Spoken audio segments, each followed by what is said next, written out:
جب تک ہم قرآن کو ترجمے سے نہیں پڑھیں گے، جب تک ہم قرآن کو سمجھیں گے نہیں، خدا کی قسم ہم عمل نہیں کر سکتے۔ مجھ کو پڑھ، میں تیری روح تیری جان میں ہوں، مجھ کو پڑھ، میں تیری روح تیری جان میں ہوں۔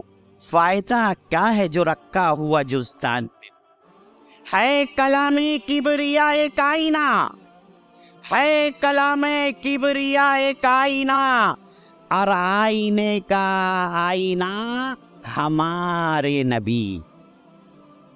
تو یہ آئینہ کب ہم دیکھیں گے؟ کب ترجمے سے پڑھیں گے؟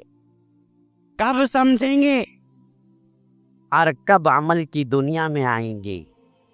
ورنہ یاد رکھیے ہماری یہ خوش فہمی، وقال الرسول یا رب ان قوم اتخذوا هذا القرآن مہجورا، قیامت کے دن اے پروردگار یہ میری امت ہے جس نے قرآن کو چھوڑ رکھا تھا۔ یہ مقدمہ ہمارے خلاف درج کیا جائے گا۔